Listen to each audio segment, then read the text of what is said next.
আসসালামু আলাইকুম ওয়া রাহমাতুল্লাহি ওয়া বারাকাতুহু।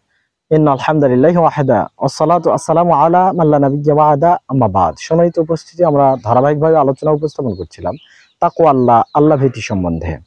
অষ্টম পর্বে এসে আমরা গুরুত্বপূর্ণ একটা বিষয় শেয়ার করছি। যারা পরহেজগার, তাকওয়াশীল, মুত্তাকি বান্দা, আল্লাহ তাআলা তাদের সাথী হন। সুবহানাল্লাহ। যেমনটা সূরা বাকারা, তাছাড়া সূরা তাওবার মধ্যে আল্লাহ তাআলা বলেছেন, ওয়া আলামু আন্নাল্লাহা মাআল মুত্তাকিন।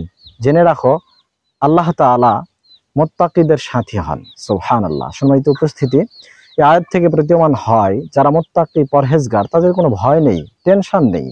শুধু তাই নয়, অন্য জায়গায় আল্লাহ তাআলা বলেছেন, ইন্নাল্লাহা মাআল্লাযীনা তাকাউ।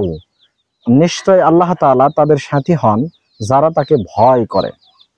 ওয়াল্লাযীনা হুম মুহসিনুন, এবং যারা সৎকর্মপরায়ণ তাদেরও সাথী মহান আল্লাহ তাআলা হন। সুবহানাল্লাহ।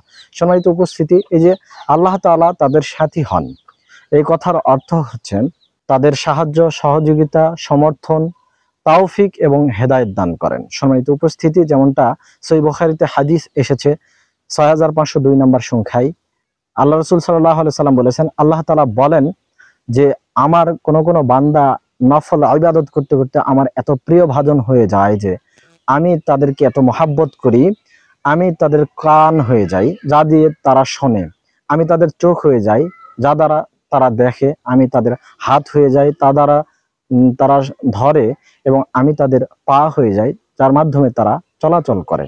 এই কথাগুলোর অর্থ হচ্ছে আল্লাহ তাআলা তাদের প্রতি রাজি খুশি হয়ে যান। সম্মানিত উপস্থিতি, এর অর্থ এমনটা করলে হবে না যে আল্লাহ তাআলা স্বয়ং তার সাথে এখানে এসে চলাচল করে। আস্তাগফিরুল্লাহ। সম্মানিত উপস্থিতি, তাই আসুন তাকওয়ার গুণে গুণান্বিত হই। আল্লাহ আমাদেরকে সেই তৌফিক দান করুন। আমিন। ওয়া আখিরু দাওয়ানা আনিল হামদুলিল্লাহি রাব্বিল আলামিন। আসসালামু আলাইকুম ওয়া রাহমাতুল্লাহি ওয়া বারাকাতুহু।